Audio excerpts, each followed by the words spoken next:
Nanenervous sige, po. sige. Ay, kayo po mauna, hindi ko po alam. Natatakot ka ba? Nanenervous po ako. I will miss this floor. Hindi, safe yan. Thank you. Sige, Justin, come on. Is everything okay? I actually don't feel like going na. What? Mag-shopping na lang tayo. Justin, gusto kitang samahan. But it's just that, weren't you the one who organized this party? And it's your cousin's birthday. Look, alam ko hindi pa kayo okay ni Annalyn. But you could use this opportunity para magkaayos kayong dalawa. Pagbaba natin, I promise, sasamahan kita mag-shopping, okay? O, tara na, let's go. Let's go, let's go. Come on. Let's go na. Thank you. Ang ganda-ganda naman.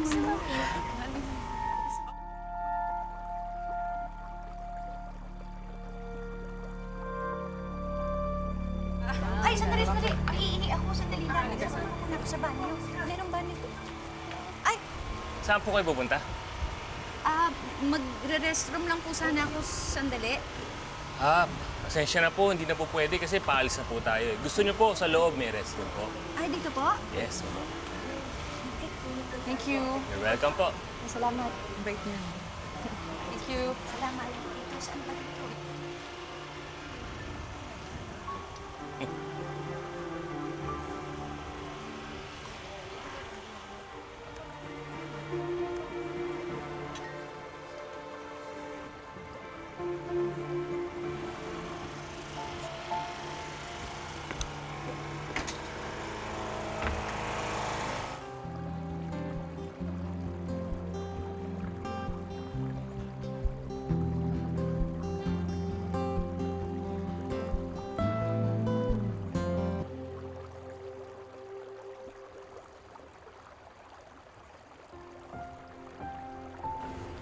O, Annalyn, ba't ka nag-iisa dito? May problema ba?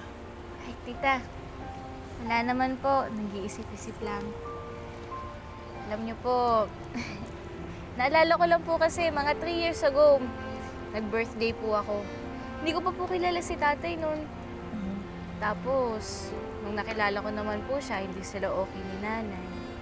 Tapos hindi ko pa nga po alam na may kapatid po ako si Zoe. Alam niyo po, ang wish ko lang po nun talaga, makumpleto po yung pamilya ko. At ito na po ngayon, kumpleto na po tayo. At isipin niyo po yun, ngayon ko lang po nalaman na mayroon akong maganda, sexy, matalino at mabait na Tita Giselle. At pinsan. Annalyn, binubola mo pa ako. Ay, hindi po. Sayang lang po talaga, no? Wala po dito si Ninong Cromwell at si Tito Michael. Pati na rin po si Dr. Ayula. Huwag ka malungkot, Annalyn. Hindi sila nawawala. Nandito din sila. Makikiparty sila sa atin. Di ba? Sana nga po.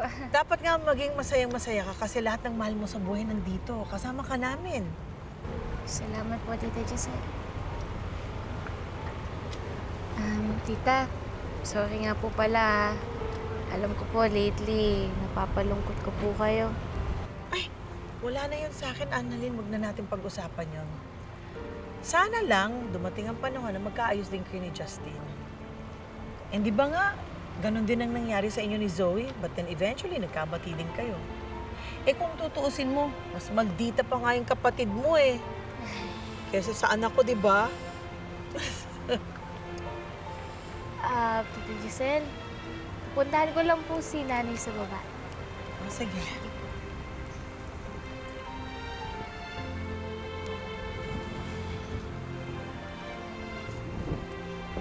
Justin, hindi kayo magkakayos ni Annalyn kung nandito ka lang sa isang tabi.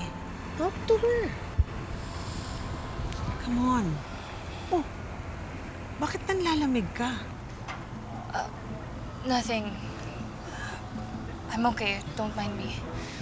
Kinakabahan ka bang kausapin si Annalyn? She won't bite. Pwede ba? Huwag mo akong pakialaman.